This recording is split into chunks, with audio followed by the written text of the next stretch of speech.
Nadie supo con exactitud cuándo desapareció Tomás Aguilar. El instituto de investigación donde trabajaba reportó su ausencia 3 días después de la fecha prevista para su regreso de Chiapas.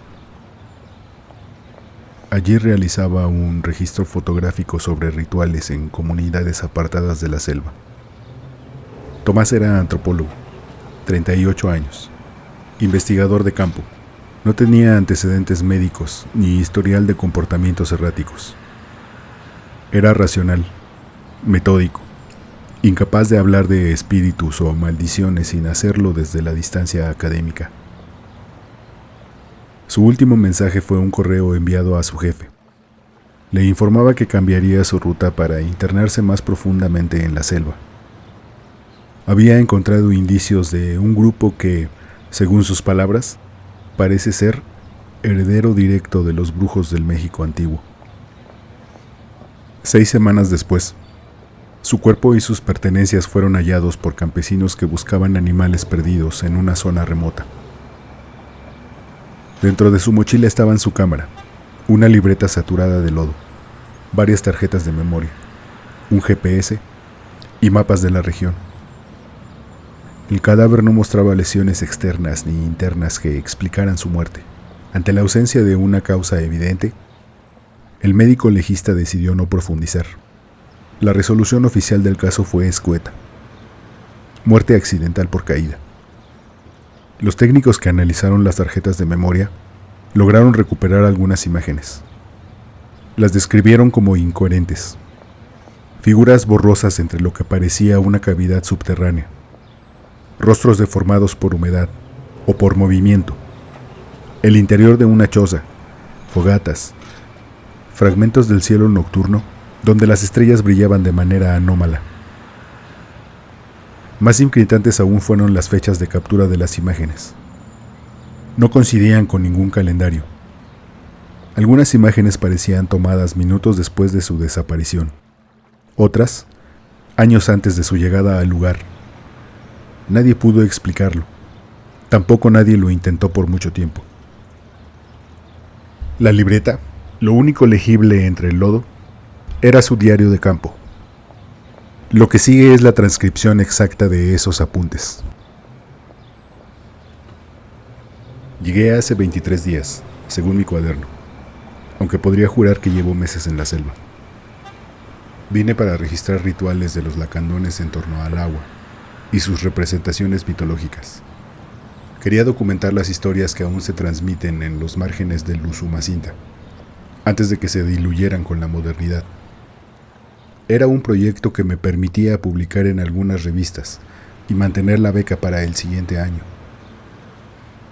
Pero la selva no entiende de métodos ni de registros. La selva no se deja estudiar, te estudia a ti.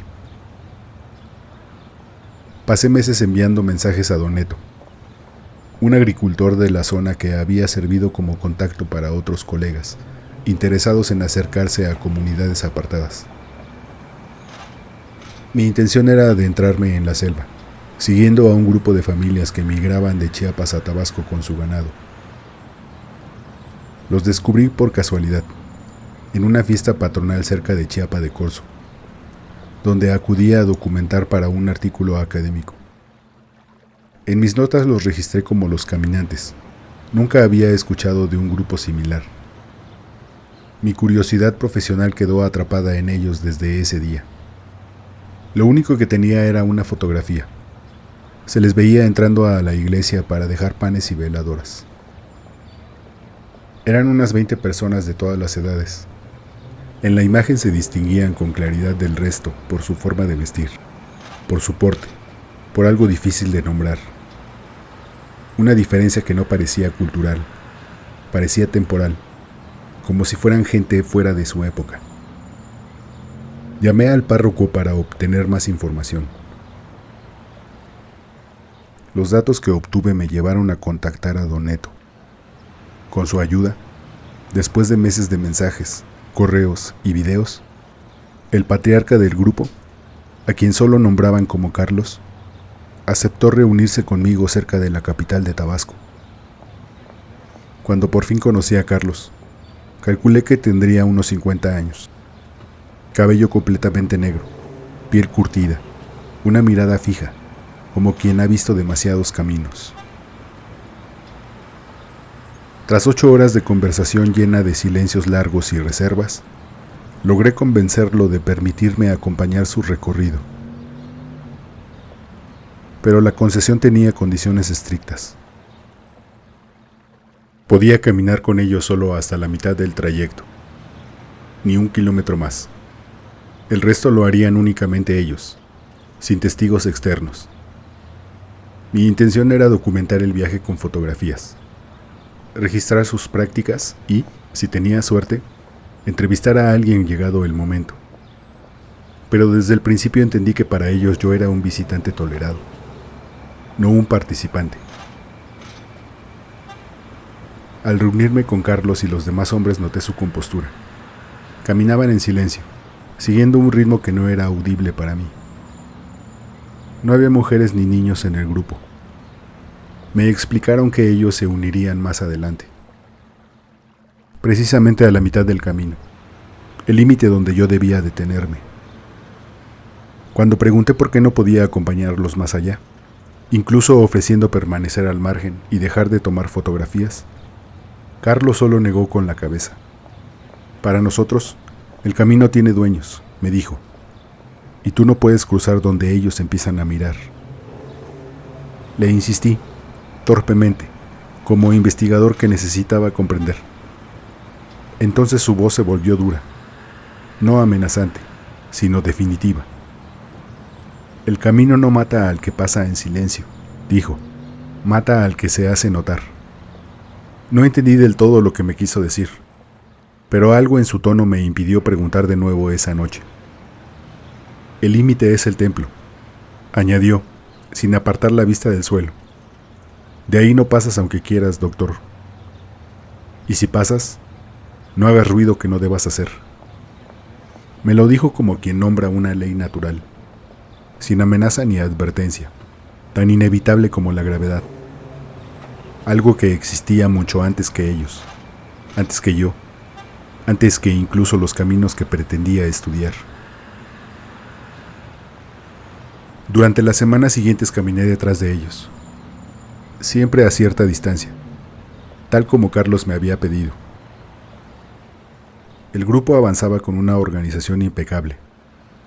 Los hombres al frente, las bestias de carga al centro, en la parte trasera, un pequeño hato de ganado que llevaban con una calma sorprendente. Los animales parecían conocer la ruta incluso mejor que los propios caminantes. Sin desviarse ni protestar, avanzaban como si siguieran un sendero que yo era incapaz de ver. Cada 7 días hacían una parada, siempre al caer la noche. Elegían claros específicos en la selva, que yo no habría distinguido de cualquier otro, pero que para ellos parecían tener algún significado. Soltaban a las bestias y encendían una fogata pequeña para calentar la cena. Durante esas noches me permitían acercarme. Comíamos frijoles, tortillas, calabazas, a veces un caldo ligero. Yo aprovechaba para registrar detalles y para hacer preguntas. En la segunda parada, cometí un error que no volvería a repetir. Quise fotografiar el círculo alrededor del fuego, algo casual, algo para mis archivos. No pensé que el flash pudiera importar. Disparé la cámara sin avisarles. La reacción fue inmediata. Las bestias se pusieron de pie de golpe, resoplando, tirando de sus amarres. 2 de los hombres se cubrieron el rostro con el antebrazo, como si el destello les doliera físicamente. Carlos se levantó tan rápido que tiró su plato de frijoles al suelo. Nunca, me dijo, con una voz que no le había escuchado antes. Nunca hagas eso aquí. Intenté disculparme, confundido por lo que estaba pasando. Le pregunté qué había hecho mal, si era una cuestión de respeto o de creencias.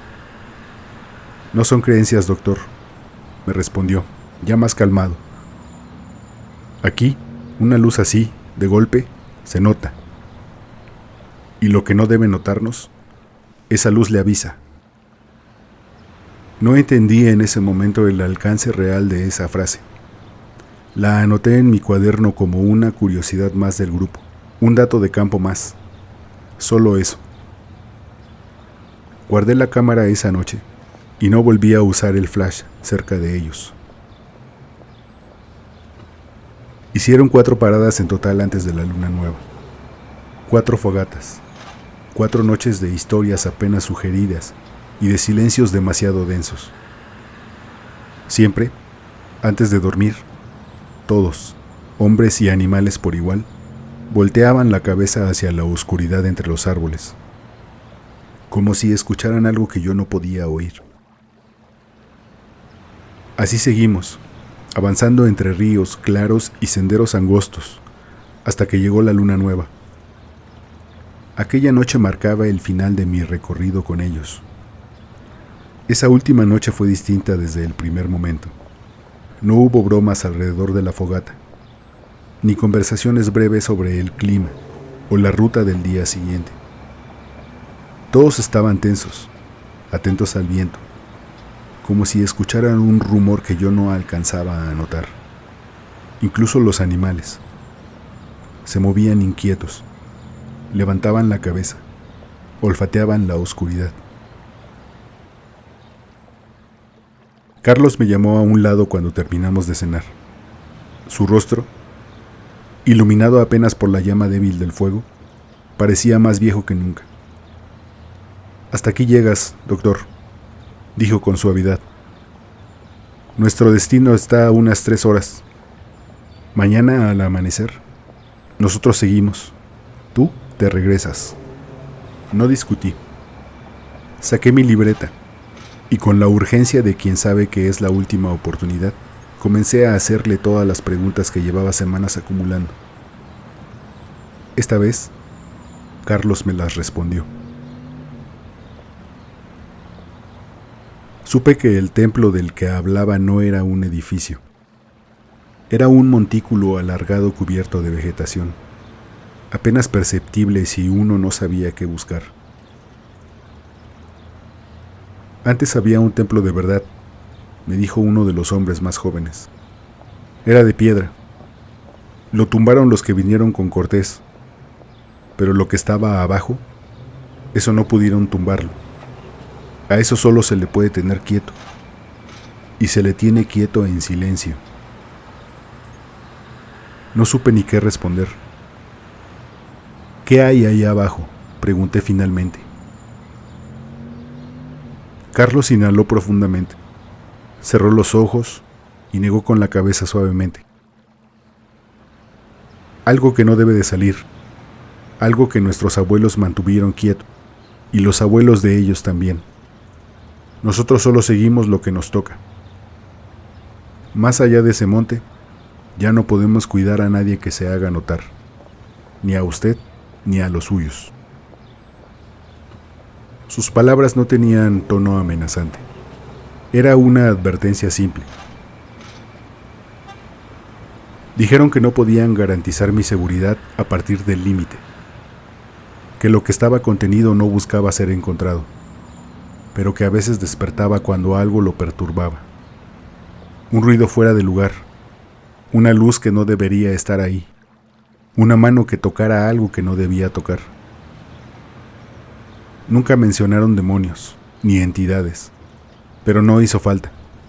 La forma en que omitían ciertas frases, el silencio entre cada palabra, llenaba los huecos. El fuego se extinguió lentamente, y uno por uno se fueron a dormir. Carlos se quedó un momento más conmigo. Me miró y me dijo: «Doctor, mañana lo llevo yo mismo hasta el cruce del viejo camino, para que no se pierda de regreso a casa». «Está bien», dije, mintiendo. Esperé a que se durmiera. Esperé a que todos estuvieran en silencio. Si el peligro era hacerse notar, pensé. Entonces no me notarían. Guardé la cámara, dejé el flash desactivado, me escondí entre los helechos, a unos 100 metros del campamento, y decidí quedarme para seguirlos a la distancia sin que me notaran. Supe que no podía regresar a la ciudad sin saber qué había más allá. La beca, las revistas, la carrera académica. Todo eso pesaba menos que la imagen de ese montículo oculto en la selva. Antes del amanecer, ellos comenzaron a levantar el campamento. Carlos me buscó con la mirada. Me llamó en voz baja. Yo no respondí. Vi cómo fruncía el ceño, cómo hablaba con otros 2 hombres, cómo miraban hacia la maleza exactamente en el lugar donde me ocultaba. Por un momento estuve seguro de que podían verme ahí agachado, pero no vinieron a buscarme. Carlos levantó la mano y el grupo comenzó a caminar. Esperé a que se alejaran lo suficiente.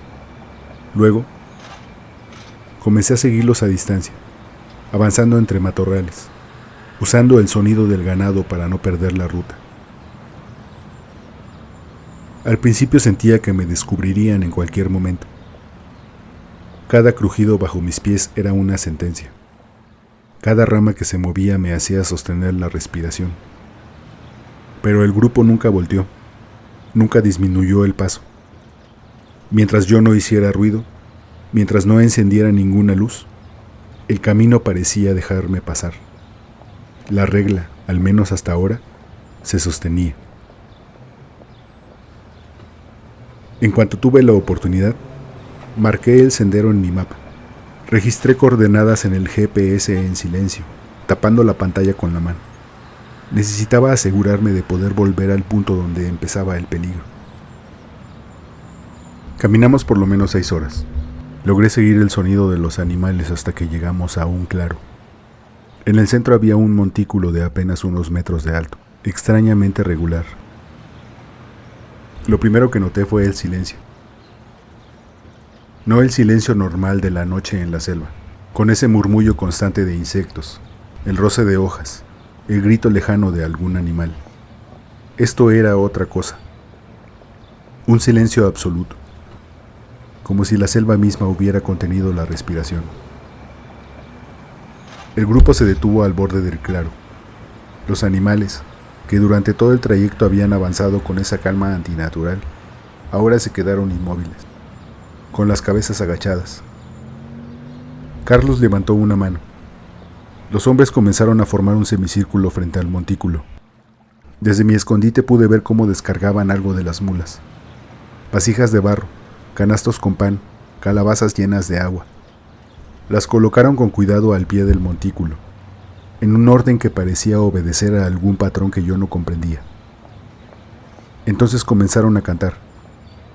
No logré reconocer el idioma. Había escuchado suficientes lenguas de la zona en mis años en el campo como para identificarlas. Esto era otra cosa. Palabras que sonaban antiguas, guturales, como si salieran de gargantas que no estaban diseñadas para pronunciarlas. El canto no tenía melodía. Era una repetición rítmica, monocorde, hipnótica. Mientras cantaban, el cielo cambió. Fue instantáneo. Un momento había luz y al siguiente, oscuridad total, tan densa que tuve que parpadear varias veces para asegurarme de que mis ojos seguían abiertos.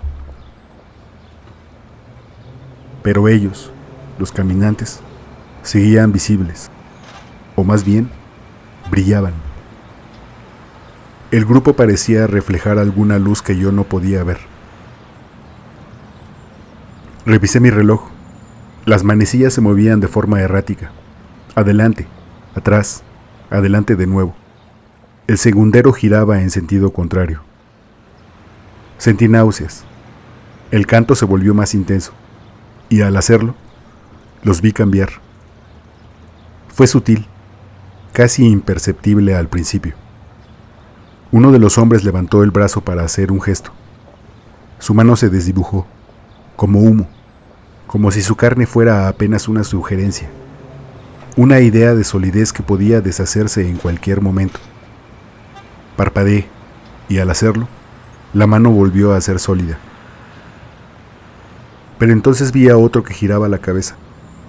Durante una fracción de segundo, no había nada debajo del sombrero. Solo sombra, solo vacío.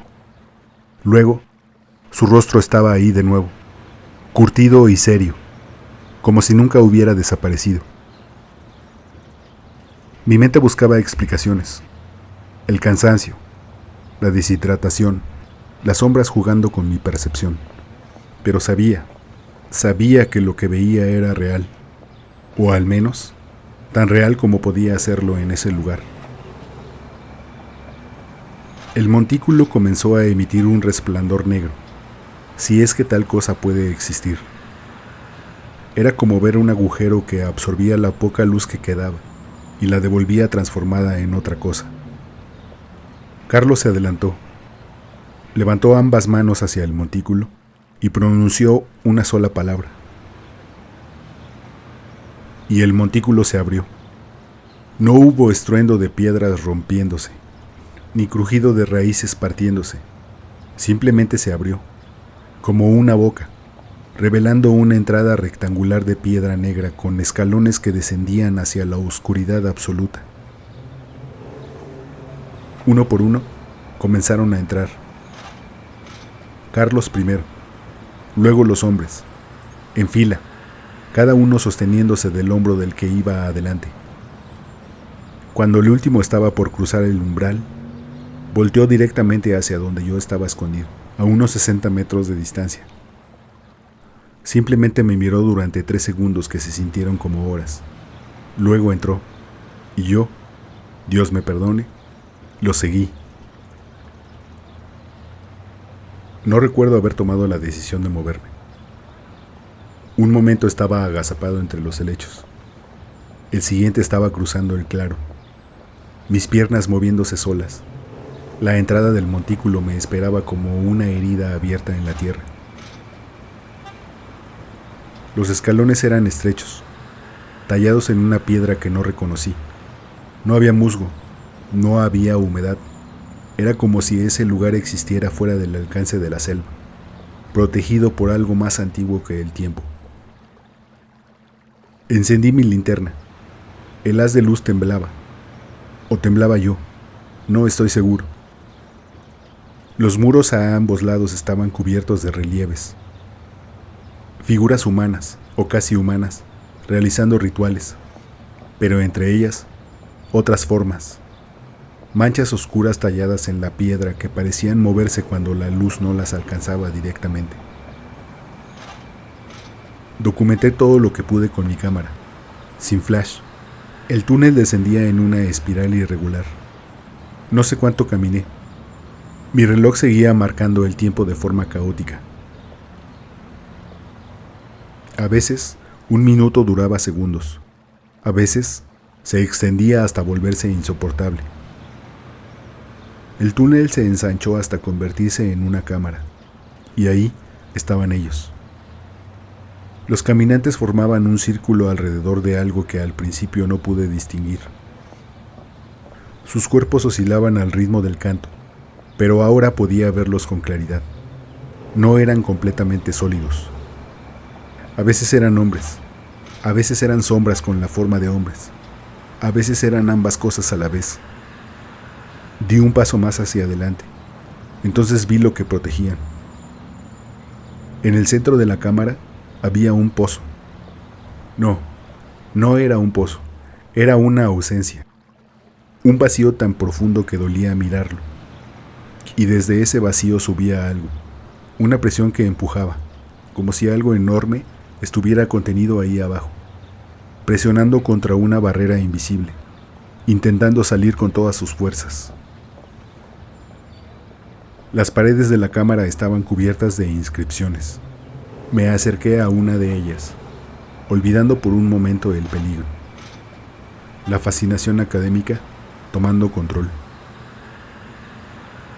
Eran glifos, muy antiguos, primigenios.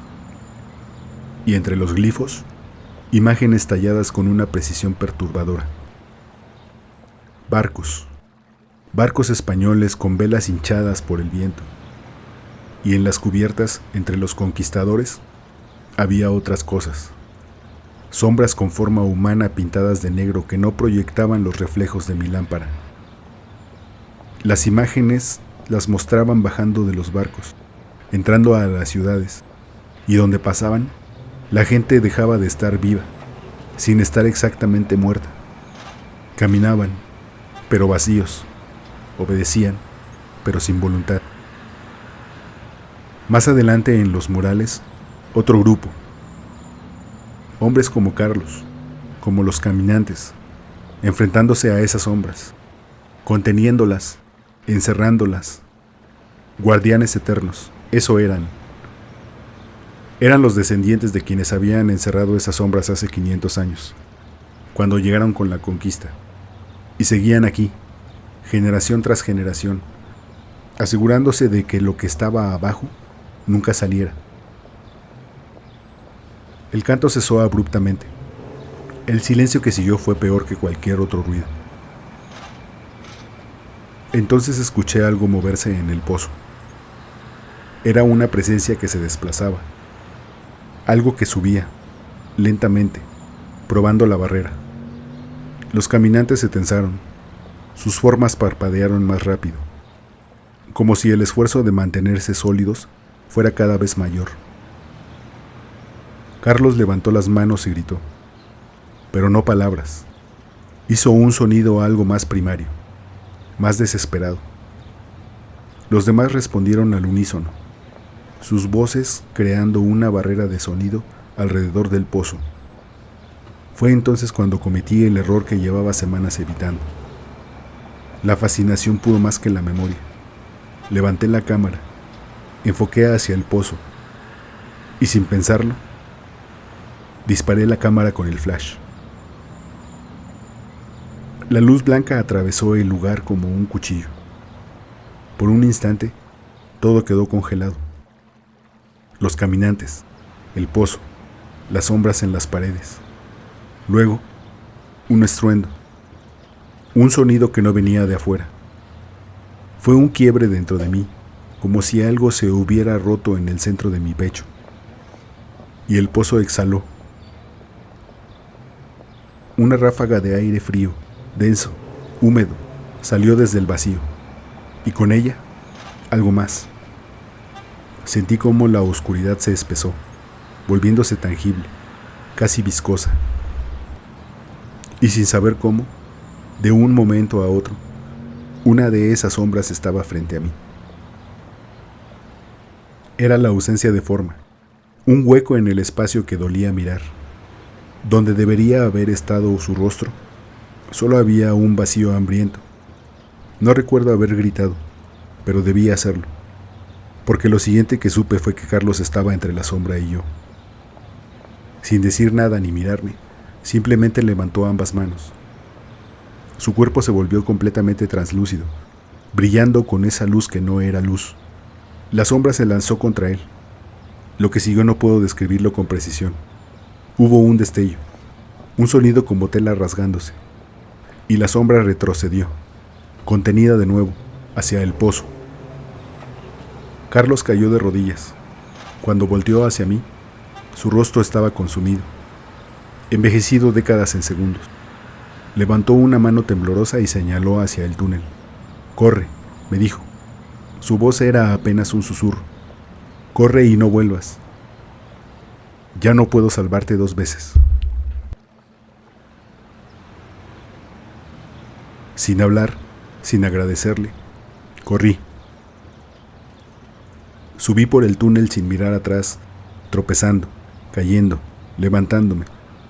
Detrás de mí escuchaba el canto que se reanudaba, más débil ahora, desesperado, y entre el canto, otros sonidos, roces, susurros, cosas que se arrastraban.